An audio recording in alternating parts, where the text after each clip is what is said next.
హైదరాబాద్ నుండి USA, UK, Canada ఏ దేశానికైనా fastest international courier service avocai.com. Free pickup, free packing.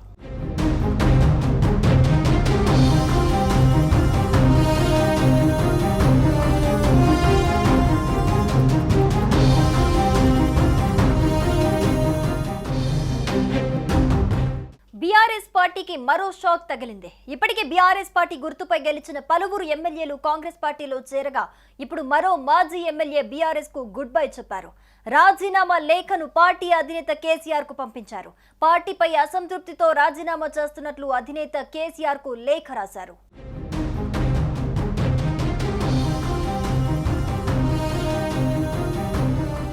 గువ్వల బాలరాజ్ 2014 నుంచి 2023 వరకు 2 సార్లు బీఆర్ఎస్ ఎమ్మెల్యేగా పనిచేశారు. అయితే మూడోసారి అసెంబ్లీ ఎన్నికల్లో ఓటమి పాలయ్యారు. దీంతో నాటి నుంచి పార్టీలో ఇనాక్టివ్ గా ఉన్నారు. అయితే బీజేపీ కీలక నాయకురాలు మహబూబ్ నగర్ ఎంపీ డీకే అరుణతో భేటీ అయిన ఒక రోజు తర్వాత గువ్వల గులాబీ పార్టీకి గుడ్ బై చెప్పారు. దీంతో గువ్వల బాలరాజు బీజేపీలో చేరనున్నట్లుగా ఊహాగానాలు వినిపిస్తున్నాయి.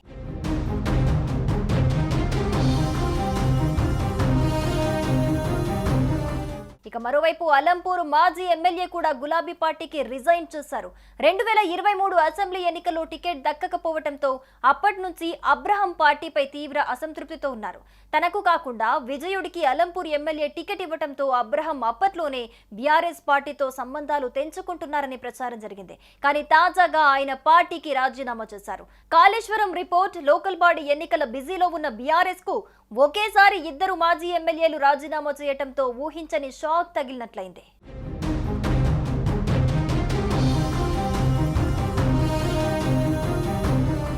ఇక ఇదిలా ఉంటే స్థానిక సంస్థల ఎన్నికలు సమీపిస్తున్న వేళ బీఆర్ఎస్ కు వరుస షాకులు తగులుతున్నాయి. ఇప్పటికే ఆ పార్టీ నాయకురాలు ఎమ్మెల్సీ కల్వకుంట్ల కవిత వ్యతిరేక రాగం పాడుతూ ఉండటం, ఫోన్ ట్యాపింగ్ కేసులో కాళేశ్వరం విషయంలో ప్రభుత్వం దూకుడు ప్రదర్శిస్తూ ఉండటం గులాబీ నేతలను కలవరపెడుతోంది.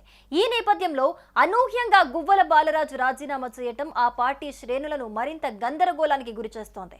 దీనిపై అధిష్టానం ఎలా రియాక్ట్ అవుతుందో వేచి చూడాల్సిందే.